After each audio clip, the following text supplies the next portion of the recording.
আসসালামু আলাইকুম, সবাই কেমন আছেন? আলহামদুলিল্লাহ, আমি তো অনেক ভালো আছি।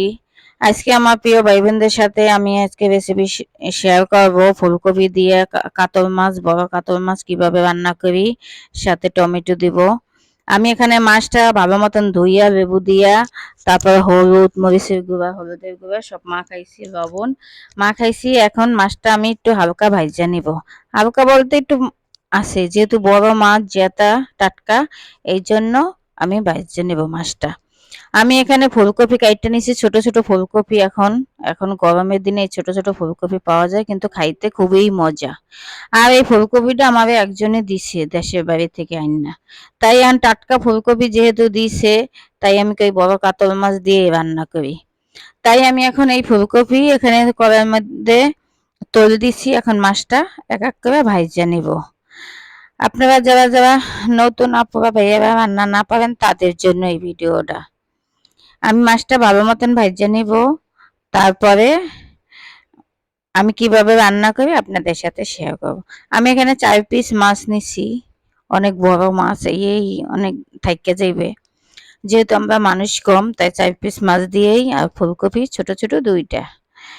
আমার এই তরকারিটা খুবই মজা হয়। এখানে আমি পেঁয়াজ বাটা নিছি, আর রসুন বাটা নিছি আধা চামচ, আর মরিচের গুঁড়া 1 চামচ 1 চামচ নিছি, 1 চামচ হলুদের গুঁড়া, 1 চামচ মরিচের গুঁড়া, 1 চামচ জিরার গুঁড়া, আর ধনিয়া বাটা আধা চামচ, লবণ স্বাদ মতন। এই হয়েছে এই মাছটা দিয়ে এই তরকারি দেন। আমি এক এক করে এখন সব মশলা দিয়ে দেব। আমি মশলাটা মাখাই নিছি, আর এখন এই মাছ ভাজছি, এটার মধ্যেই মশলাটা দিয়ে দিতেছি। এখন মশলাটা দিয়ে আমি অনেকক্ষণ কষাই নেব। আর আমি বলি সবসময়, আমাদের বরিশালের মেয়ে, আমি বরিশালের রেস্টুরেন্টে রান্না করি। আমাদের মা চাচিদের সবসময় যেভাবে দেখতাম রান্না করে, ওই ওই জায়গা থেকেই শিক্ষা আমার প্রতিভা রান্না। আমার যে প্রিয় ভাই বোনরা আমার রান্না পছন্দ করেন, তাদের তো অনেক অনেক ধন্যবাদ। আর আমি সবসময় এইভাবেই রান্ধি। এই জন্য বলে না যে দেখে যেটা শিখে ওইটাই হয়। আর ওইটা দেখতে দেখতে শিখতে শিখতে আজকে প্রতিভা, রান্নার প্রতিভা আছে। যারা না পারেন তারা আমার ভিডিওটা দেখে আমার রান্না কেমন ভালো লাগে কিনা কমেন্টে জানাবেন, লাইক দিবেন, শেয়ার দেবেন। এখন আমি ঝোলের পানিটা দিয়ে দিছি। এখন আমি ডাইকা দিব, একটু সিদ্ধ হয়ে গেলে তারপর মাছটা দিয়ে দেব, তারপর টমেটো দিয়ে দেব। আমার সবজিটা এই যে হয়ে গেছে টুক সিদ্ধ। এখন আমি মাছ দিয়ে আর টমেটো একসাথে দিয়ে দিতে আসি। দিয়ে এখন আবার একটু ডাইকে দিয়ে 10 মিনিটের মতন আমি আবার একটু হালকা লো হিটে জাল দিয়ে নেব। আর এটা মাখা মাখাই হবে, বেশি ঝোলও না, বেশি একদম ইয়ে না। আর এই সবজিটা খাইতে কিন্তু খুবই মজা। এই যে ছোট ছোট ফুলকপি দিয়ে না, এই বড় বড় কাতল মাছ, রুই মাছ দিয়ে খাইতে খুবই মজা লাগে, আবার পাঁচমিশালি মাছ। যাই হোক, আমার যদি এই রেসিপি আপনাদের কাছে ভালো লাগে, লাইক কমেন্ট শেয়ার করবেন। আমার রান্না কেমন হয় কমেন্টে জানাবেন আমার প্রিয় ভাই বোনরা। আমি তো এইভাবেই রান্না করি। আমার সবসময় বলি, আমি বরিশালের মেয়ে, বরিশালের রেস্টুরেন্টে রান্না করি। আমরা সবসময় এইভাবে একটু পরিপাটি করে সুন্দর মতন খাওয়া পছন্দ করি। একটু সব বাটা, হাতের মশলা বাটা বাইটটা খাইতে।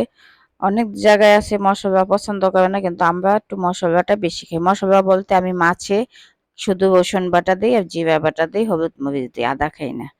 আমি কখনো ধনিয়া পাতা দিতে আছি, ধনিয়া পাতা দিয়ে মাছটা নামাই ফেলবো।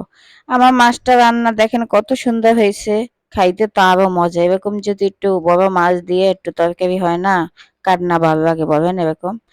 যাই হোক, কম বেশি সবাই আমরা রান্না করতে জানি। আর যারা একদম নতুন রান্না শিখতে আছেন, তাদের জন্য এই ভিডিওটা। আর আমাকে যারা যারা ফলো দিবেন, লাইক দিবেন, শেয়ার করবেন। আমার সবজিটা কেমন হইল কমেন্টে জানাবেন। আমি তো এইভাবেই সবকিছু রান্না করি। আমি একদম বরিশালের স্টাইলে রান্না করি। যাই হোক, আমার তরকারিটা দেখেন হইতে আছে। এখন আমি নামাই ফেলাবো। আর এরকম মাখা মাখা, এই দেখেন কত সুন্দর দেখতে, খাইতে তো আরো মজা। সবাই এইভাবে খাবেন, লাইক করবেন, কমেন্ট করবেন, শেয়ার করবেন। সবাইকে অনেক অনেক ধন্যবাদ যারা আমার ভিডিও দেখেন, যারা আমাকে কমেন্ট করেন, যারা আমার পাশে আছেন। সবসময় আমার পাশে থাকবেন। আমি আপনাদের পাশে, আপনাদের জন্য দোয়া, ভালোবাসা সবকিছু।